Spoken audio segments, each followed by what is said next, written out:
Anda masih menyaksikan Nusantara Business Hour bersama saya Ellen Gracia dalam segmen khusus Zona Cuan.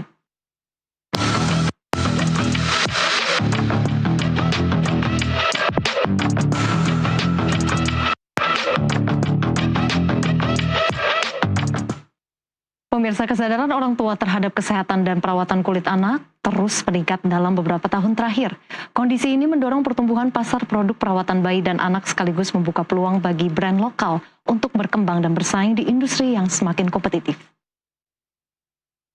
Seiring meningkatnya pemahaman masyarakat mengenai pentingnya penggunaan produk yang aman dan sesuai untuk kulit anak, kebutuhan akan produk perawatan khusus bayi dan anak pun terus bertumbuh. Tren ini tidak hanya menciptakan peluang bisnis yang menjanjikan, tetapi juga mendorong pelaku industri untuk terus berinovasi dalam menghadirkan produk yang berkualitas, aman, dan mampu menjawab kebutuhan konsumen yang semakin kritis. Di tengah persaingan yang semakin ketat, membangun kepercayaan konsumen menjadi salah satu faktor utama dalam menjaga pertumbuhan bisnis dan memperluas pangsa pasar.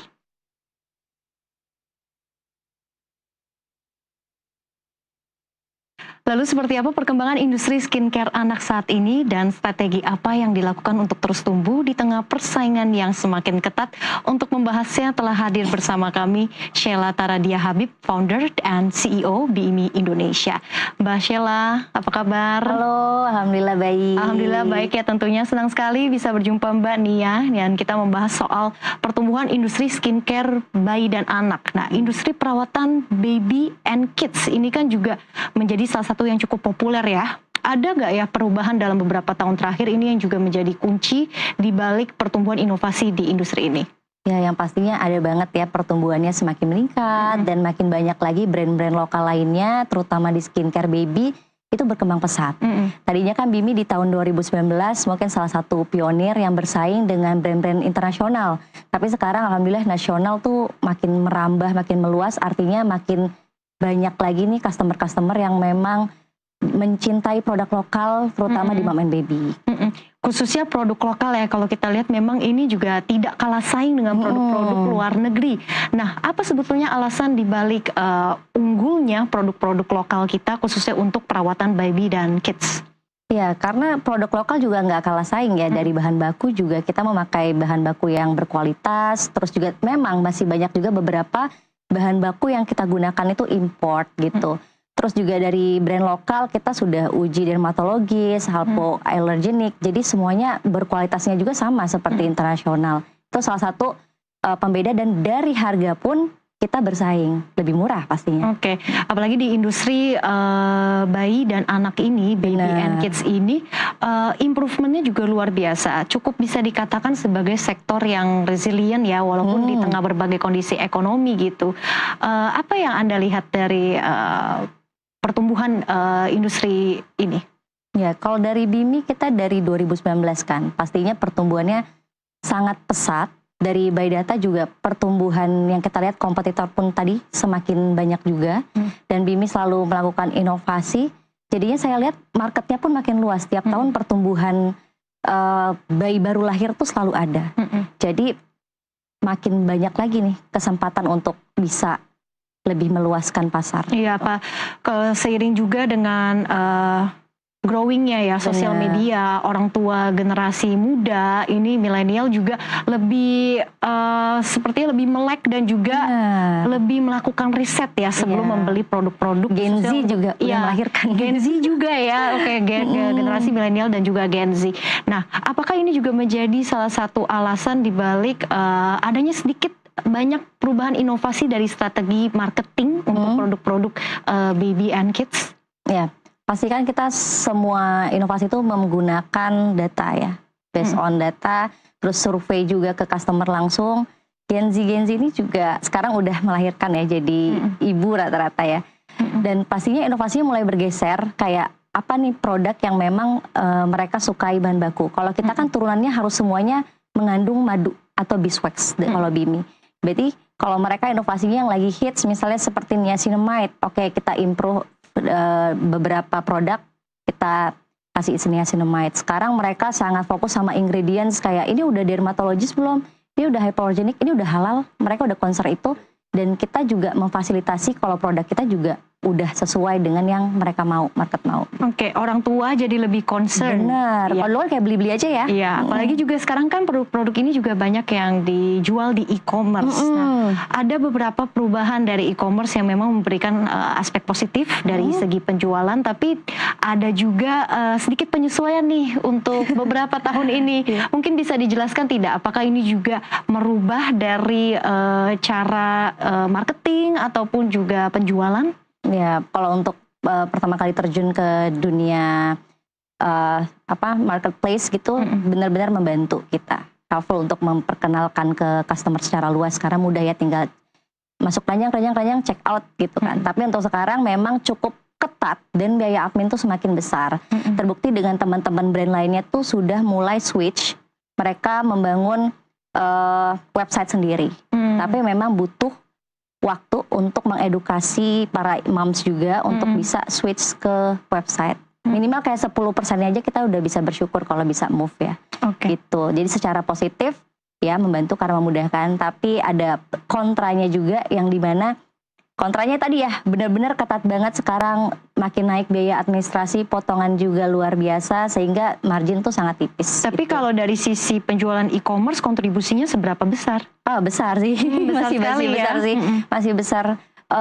Kalau e-commerce tuh bisa sekitar masih 60%-an tuh masih dikuasai sih sama e-commerce kalau produk kita ya, karena B2C-nya itu kencang di e-commerce gitu. Oke, dan saat ini dengan semakin banyaknya konsumen yang juga lebih kritis, apakah pendekatan secara edukasi ini untuk khususnya untuk orang tua yang first time parents, orang tua muda ini juga merubah arahnya dan juga bukan sekedar nilai tambah lagi? Pastinya kita harus selalu mengedukasi ya. Jadi kayak kalau dulu mungkin kayak beli bagus, ini viral beli. Tapi kalau sekarang memang orang tua itu sudah semakin paham guna skincare, benar-benar dibaca ingredients-nya. Udah ada ChatGPT juga, mereka kayak ingredients ini aman atau enggak itu udah bisa benar-benar ketahuan semua. Jadi memang kita sebagai pemilik brand harus memastikan produk kita bagus dan berkualitas tadi. Gitu. Dari sisi bahan baku tidak bisa dipungkiri ya, walaupun memang produknya lokal, tapi ada beberapa bahan baku ingredients juga masih import. Benar. Nah, dengan kondisi ekonomi kita tahu ya beberapa bulan belakangan ini untuk bahan baku ini misalnya juga ada sedikit tantangan. Apakah Bimi juga mengalami hal yang serupa?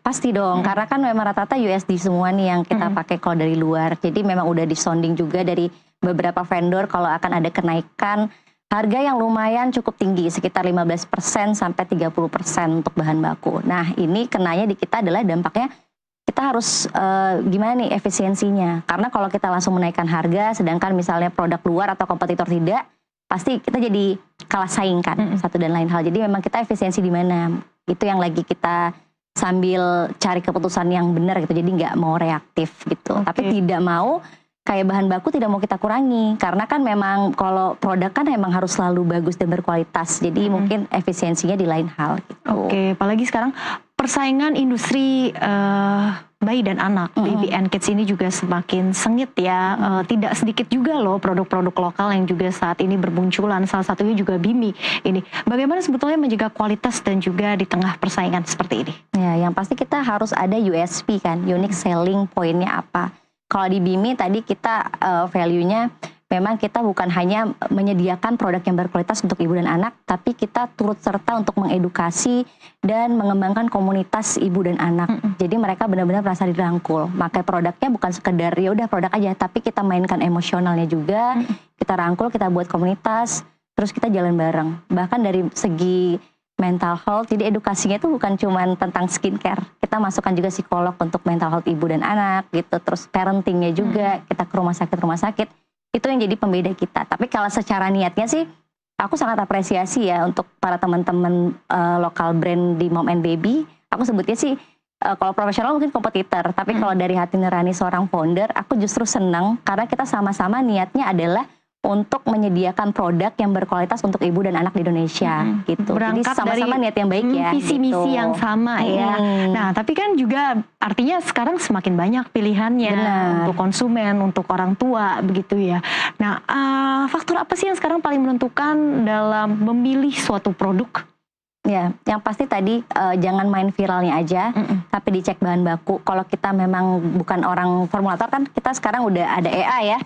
kita bisa tadi lihat di ChatGPT segala macam, screenshot ingredients produk, terus minta dibedah, itu seenggaknya kita tahu. Tapi yang pasti kalau produk itu sudah BPOM, terus ada hypoallergenic tested, ada hypoallergenic, itu harusnya udah aman sih. Jadi Tuh. produk hypoallergenic, terus tren-tren produk berbahan natural ingredients, Benar. berbahan alami dan juga pastinya ramah lingkungan. Benar. Apakah ini juga menjadi standar yang memang menjadi suatu kewajiban nih untuk produk-produk lokal kita? Ya, sebenarnya nggak jadi kewajiban, balik lagi kan tadi apa yang mau kita jual ke konsumen. Tapi saya sebagai founder dan saya juga seorang ibu, jadi menempatkan diri tuh di dua itu.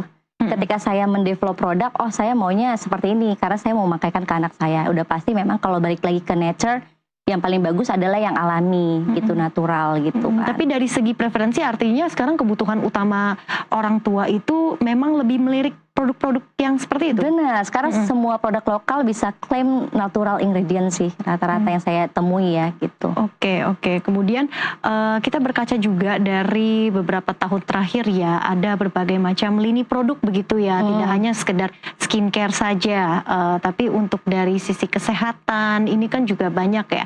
Apakah ini juga sedikit banyak mempengaruhi dari sisi inovasi untuk berbagai lini produk khususnya di Bimi?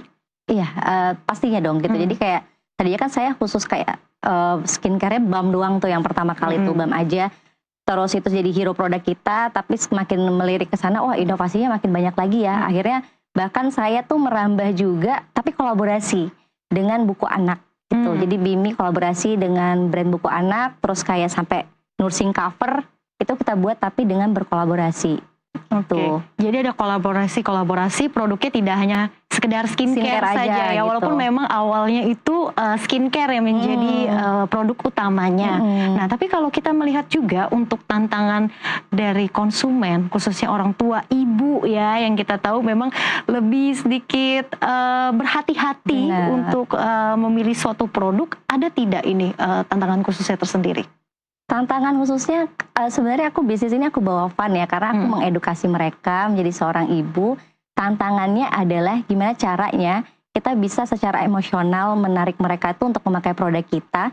Karena semua produk itu sebenarnya klaim bagus kan, tapi apa nih pembedanya? Nah tantangannya tadi Bimi memastikan kayak kita merangkul mereka itu dari edukasinya juga, terus kita buat komunitas. Jadi bukan sekedar kayak ya udah jual produknya sold, aku dapat cuan. Tapi gimana caranya merangkul mereka untuk menjadi loyal customer, lalu beli lagi dan beli lagi gitu.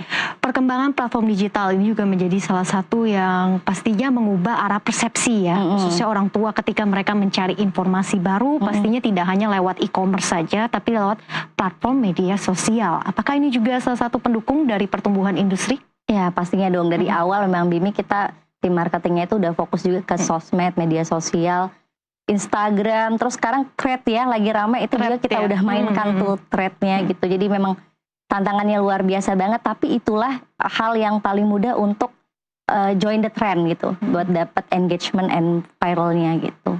Pertumbuhan konsumen dari tren-tren tersebut lebih banyak berpusat di kota-kota besar, apa sekarang juga di luar kota-kota besar juga semakin banyak? Ya kalau sekarang by data masih di Jabodetabek sih paling besarnya. Oke. Peluang yang Anda lihat dari tren-tren ini seperti apa? Peluang yang aku lihat, jadi kayak lebih memudahkan kayak dengan kuota aja, modal kuota gitu, dan modal kita bikin tren sendiri gitu di thread segala macam, itu engagementnya meluas gitu loh. Oke. Dari engagement ya pastinya ya. Nah kalau awareness-nya gede banget, awareness-nya tinggi, tapi untuk di tahun ini ataupun dari sejak tahun lalu ada tidak yang mungkin satu aspek yang menjadi salah satu awareness dari orang tua belakangan ini selain produk-produk berbasis bahan alami dan juga hypoallergenic? Kalau sekarang sih menurut aku tadi ya, orang tua itu jadi lagi makin concern sama ini produk bahan bakunya aman nggak tadi. Tadi benar, semua jenis hypoallergenic, dermatologis, terus kalau sunscreen ini udah uji in vivo, udah uji in vitro, atau itu mereka udah paham loh.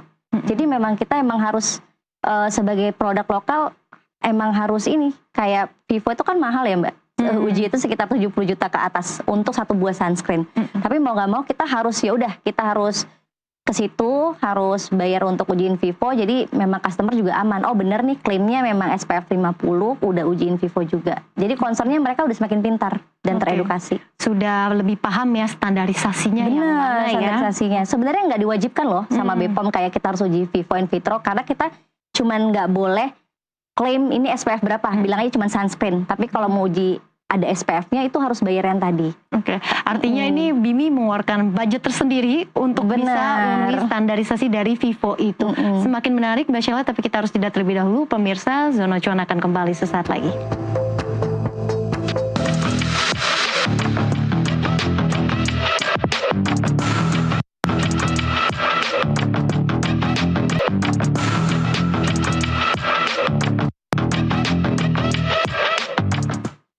Anda kembali di Zona Cuan, pemirsa. Kita akan masih berdialog bersama founder and CEO Bimi Indonesia, Mbak Sheila Taradia Habib. Mbak Sheila, kita lanjutkan kembali. Ini soal Bimi di industri baby dan anak ya, untuk perawatan skincare-nya. Boleh diceritakan ini dari awal, mengapa memilih terjun di industri ini? Iya, sebenarnya berawal dari keresahan saya, seorang ibu yang ingin berdaya dan ingin menciptakan sesuatu untuk anak, karena waktu itu anaknya kulitnya sensitif. Jadi Bimi itu awalnya produksi rumahan, Mbak. Awalnya kita produksi rumahan, masih dalam kecil kuantitasnya. Terus seiring berjalannya waktu, saya belajar untuk gimana ini biar bisa lebih besar. Akhirnya kita mencoba untuk membawa formulasi kita ke pabrik besar untuk maklon. Awalnya itu. Dengan banyaknya produk-produk lokal juga di industri baby dan kids juga ya, baby and kids, bayi dan anak ini saat ini, apakah masih terbuka peluang juga untuk pemain-pemain baru? Masih sih, sangat masih. Cuman mungkin sekarang agak lebih berdarah-darah ya, udah red ocean. Karena pada waktu tantangannya, waktu itu kan pada waktu saya mulai 2019 itu masih sedikit banget lokal brand baby yang ada gitu. Jadi masih peluangnya makin besar. Tapi kalau untuk sekarang mungkin Bimi baru terjun gitu, maksudnya aku baru terjun di tahun ini, mungkin butuh ekstra ya effort untuk mengenalkan ke customer, karena udah banyak banget produk-produk lain juga yang masuk gitu tantangan. Tapi dengan kondisi ekonomi saat ini, apakah masih cukup bisa dikatakan salah satu industri yang tahan banting? Kalau untuk yang sudah ada ya, dan sampai sekarang menurut aku sudah sangat cukup tahan banting. Pastinya udah resilient banget. Dan yang pastinya tadi dengan sekarang ini salah satunya itu mom and baby itu adalah sektor yang menurutku lumayan bertahan. Kenapa? Karena ibu dan anak, ibu itu selalu melahirkan, terus kalau kita buat anak tuh kayak gak mau yang beralih gitu kan. Meskipun harga naik kayak ya udah deh buat anak, aku gak apa-apa deh gitu. Oke, karena ya semuanya demi anak begitu ya, makanya sampai banyak juga orang tua yang melakukan riset sebelum membeli produk. Nah, kalau melihat perjalanan bisnis Bimi di semester 1 tahun ini, karena kan kita juga sudah mau memasuki paruh kedua ya di tahun 2026 ini, apakah ada tren-tren menarik juga yang dilirik oleh Bimi ini nantinya ke depannya, dan apakah perkembangan sejauh ini untuk kondisi dari segi penjualan bisnis ini juga sudah memenuhi ekspektasi? Ya, alhamdulillah untuk semester 1, alhamdulillah berjalan dengan lancar dan baik. Ini masuk semester 2, kita sudah punya target-target baru juga, dan alhamdulillah Bimi di bulan ini masuk tahun ke-7. Yang pastinya ada pembeda nih. Kalau dulu kita mainnya misalnya di brand ambassador, tapi sekarang ternyata yang bisa langsung direct to sales itu rata-rata tuh afiliator. Jadi kita lagi fokus mainin beberapa KOL untuk afiliator. Jadi memang benar-benar harus luas, fleksibel untuk join the trends. Gitu. Di tahun ke-7 ini apa yang menjadi pembeda Bimi dari produk-produk lainnya? Karena selain tadi ya fokusnya memang di natural ingredients, bahan baku yang alami, kemudian juga hypoallergenic, ada tidak lainnya yang menjadi pembeda? Ya, kita punya vision yaitu to change the world through mom and baby well-being. Artinya kita benar ingin merubah dunia melalui kesejahteraan ibu dan anak tadi. Kesejahteraan yang kita lakukan adalah bukan hanya mempunyai produk yang berkualitas, tapi tadi kita mengedukasi, kita punya komunitas, bahkan rata-rata dulu yang reseller yang dulu yang kita bantu untuk bertumbuh bersama itu ibu rumah tangga gitu. Sejauh mana sih pertumbuhan dari reseller tadi ya, sudah 7 tahun berjalan ini untuk Bimi sendiri? Alhamdulillah reseller bertumbuh jadi makin banyak, yang pasti udah 1000 ya mungkin ya. Terus kalau untuk distributor, kita juga udah pakai distributor profesional karena kita udah masuk ke B2B. Jadi kayak di supermarket, udah beberapa supermarket, dan mom and baby toko itu udah ada gitu. Oke, kalau dibedah nih antara tadi ya kontribusi dari penjualan dari reseller, distributor, lalu juga ada e-commerce atau platform-platform digital lainnya, yang mana yang paling besar? Yang paling besar masih B2B ya. Masih B2B. Oke. Apa sih sebetulnya strategi di balik B2B ini yang juga menjadi salah satu penopang dari kinerja penjualan Bimi juga? Ya, kalau strateginya tadi ya yang pasti kan kalau untuk masuk B2B produk kita harus dikenal secara luas dulu tuh. Makanya kita mulai mainkan di sosial media, dibuat maksudnya orang-orang biar tahu ini produknya bagus. Dari situ kan baru ada permintaan nih, biasanya nanti customer mulai nanya ke offline store, ada nggak Bimi. Jadi mereka pasti nyari kita juga tuh, si para distributor gitu. Artinya B2B tuh sebetulnya udah screening dulu ya, kira-kira produk-produk apa saja yang memang lagi diincar gitu ya oleh market itu sendiri. Ada tidak mungkin produk-produk yang saat ini juga cukup menjadi fokus? Yang menjadi fokus di Bimi itu masih nourishing balm kita, itu masih jadi hero produk kita karena memang itu yang pertama kali aku buat masih rumahan gitu, karena memang dia multi purpose, kita bisa bilang salah satu balm pertama anak di Indonesia. Oke, persaingan di antara B2B ini seperti apa sih sebetulnya? Gimana tuh persaingan produknya? Produk dengan industri sejenis begitu. Oh iya, persaingannya pasti cukup ketat ya, karena kan kayak satu display itu bisa berbagai macam produk mom and baby tuh. Nah di situ kita cari positioningnya mau seperti apa. Biasanya kita mainin di etalasenya, terus juga kita bisa bikin iklan sendiri gitu. Kedepan selain tadi produk unggulannya yang honey ya, Bimi Nourishing Balm yang honey ya kalau tidak salah ya, ini ya, ada tidak mungkin produk-produk lainnya yang juga sedang dikaji oleh Bimi? Oh ya, kita lagi develop beberapa produk sih, terutama tadi di balmnya kita mau bikin turunannya lagi gitu, karena masih by data lagi-lagi dia masih mendominasi banget di penjualan kita gitu. Tapi kalau untuk lotion bulan ini kita udah keluar lotion, terus juga sabun itu baru keluar lagi. Oke. Nah, untuk pemasaran digital ini juga tidak lepas ya dari salah satu strategi marketing. Saat ini masih cukup relevan tidak ya untuk mungkin dari sisi marketing seperti endorsement, kemudian juga kolaborasi dengan brand ambassador? Masih sangat relevan tadi seperti yang saya bilang sebelumnya. Kalau kita sekarang lagi banyak juga di afiliator, justru kayak nano sama mikro influencer yang bisa keranjang kuning itu cukup mendominasi sih GMV penjualan kita gitu. Tapi kalau untuk kayak BA kita udah nggak pakai, cuman kayak untuk photoshoot segala macam masih pakai artis besar karena untuk awareness kan gitu. Tapi kalau untuk direct to salesnya kita masih memanfaatkan afiliator dan iklan gitu. Oke, artinya pertumbuhan afiliator ini juga masih cukup promising, menjanjikan juga ya. Bahkan banyak banget sekarang bertebarannya, Masya Allah loh. Jadi kayak dari rumah, tahu-tahu pas aku lihat GMV by data penjualan mereka tuh luar biasa gitu, bisa jutaan. Bahkan ada yang sampai puluhan juta. Nah, dengan sekarang banyaknya afiliator khususnya di industri mom and baby ya, baby and kids, bayi dan anak ya, banyak sekali pokoknya kan ini afiliator tersebar di berbagai kota. Cara screening dan memilihnya itu seperti apa sih? Ya, kalau kita kemarin buka kan memang di sosial media, kita lagi mencari namanya kita Bimom Squad untuk komunitas afiliator kita buat sendiri. Terus screeningnya adalah mereka masuk ke Google Form seperti biasa, masukin akun mereka segala macam. Terus kita lihat dulu dari GMV mereka udah memenuhi standar atau belum, baru kita hubungin. Bahkan kalau yang masih belum, GMV-nya belum besar, tapi mereka kelihatan nih bisa grow, kita bantu sih untuk mengadakan kayak kelas-kelas pelatihannya juga gitu. Oke, jadi ada kelas-kelas pelatihan juga yang nantinya bukan hanya sekedar dari sisi marketing saja, tapi juga bisa mengedukasi ya, apalagi afiliator-afiliator ini juga banyak yang sebagai moms juga ya, sebagai orang tua juga yang artinya juga saling bisa sharing nih. Nah, ini sesuatu hal yang juga menarik begitu, yang juga dilihat oleh Bimi. Ada mungkin tidak cerita-cerita khusus dari perjalanan afiliator-afiliator yang juga tergabung dalam Bimi Mom Squad? Ya, jadi ada banget ceritanya waktu di Mom Squad kemarin, dia sampai waktu gathering dia menangis karena waktu itu dia belum jadi afiliator resminya Bimi, tapi dia tuh waktu itu punya produk Bimi, dia posting-posting di TikTok, taunya viral. Itu sampai berapa juta view gitu, 1,2 juta view deh kalau nggak salah. Nah, setelah itu ternyata ada penjualan tuh, dan dilirik tuh sama tim aku, wah ibu ini oke nih untuk dirangkul. Akhirnya pas dia mendaftarkan diri, justru dia mendaftarkan diri duluan tuh, kita bantu juga untuk bantu bus iklan segala macam tuh, penjualan dia tuh sampai 300 jutaan. Dan padahal akunnya akun kecil, masih sekitar 2000 followers deh di TikTok, tapi ada satu video yang ternyata naik.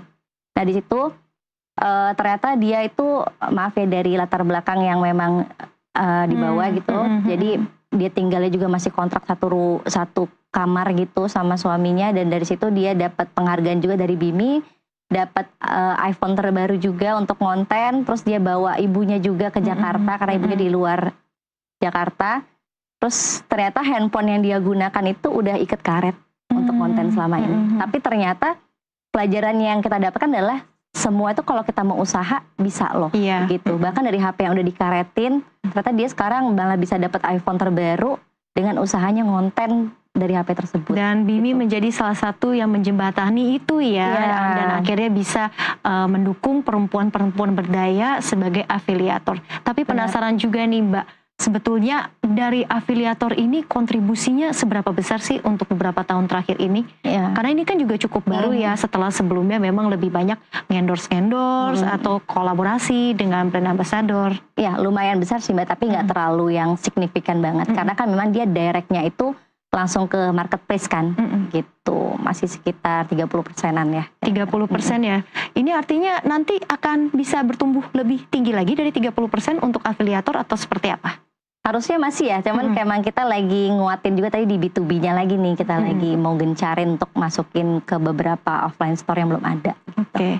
Berarti sama-sama berjalan beriringan ya karena antara potongannya B2B. Mbak, tadi balik lagi ya, kalau afiliator kan lari lagi ke marketplace ya, potongannya kan makin tinggi lagi, belum lagi admin fee segala macam gede. Sedangkan kalau kita mainnya langsung direct untuk ke B2B atau langsung ke customer tadi via website segala macam, potongannya sangat rendah gitu. Jadi ada pro consnya. Ada pro dan kontra antara B2B dan juga afiliator, karena afiliator balik lagi ada potongan adminnya nih ya. Nah kedepannya ini kan ada desas-desus bahwa kenaikan harga admin ini kan, atau kenaikan biaya-biaya lainnya mungkin akan berlanjut lagi ke depannya ya. Nah ini apakah juga akan mempengaruhi dari segi bisnis juga nih Mbak? Iya, kalau segi bisnis pastinya tadi ya, yang tadi kita mau naikin harga, tapi kita harus lihat dulu nih kompetitor pada naikin atau enggak gitu. Tadi salah satu strateginya adalah memang kita udah mulai naikin harga tapi nggak signifikan tinggi gitu loh, masih di harga yang diwajari lah. Dan kalau udah customer udah loyal sama kita kan, mau kita harga naik sedikit mereka juga paham gitu loh, akhirnya tetap membeli gitu. Oke, apa sebetulnya yang membuat BIMI juga yakin ya bahwa skincare anak ya untuk industri perawatan baby and kids ini memang menjadi salah satu industri yang menjanjikan? Iya, karena pada dasarnya tadi ya, setiap tahunnya itu banyak banget anak-anak yang dilahirkan, dan ibu, orang tua, parents itu pasti mau yang terbaik gitu. Jadi mau gimana pun harganya, pasti biasanya emang orang tua, pada faktanya ya, karena juga saya seorang ibu akan tetap beli sih buat anak gitu. Oke, kedepannya untuk memperkuat basis dari loyal pelanggan ya, tadi ada BIMI Mom Squad, ada lagi tidak mungkin event-event ataupun yang nantinya akan tergabung dalam komunitas itu tersebut untuk bisa memperkuat basis loyal pelanggan? Ya, bulan ini kebetulan tadi kita ulang tahun, 7 years BIMI, jadi kita buat anniversary, VIP gathering gitu, jadi untuk loyal customer, jadi customer yang udah sering beli, terus top spender yang udah sering beli BIMI dengan harga yang banyak gitu, harga tinggi, terus KOL terbaik, afiliator, sama beberapa artis yang udah pernah kerja sama kita. Jadi kita rangkul jadi satu. Selain afiliator juga ada KOL juga ya. Ini kan yang biasanya memang tergabung dalam event untuk nanti ya BIMI 7-year anniversary begitu. Nah, ke depan untuk beberapa tahun ke depan bagaimana BIMI juga melihat potensi dari industri mom, baby and kids. Ini bukan baby and kids lagi, momnya juga itu tergabung. Ke depannya akan seperti apa?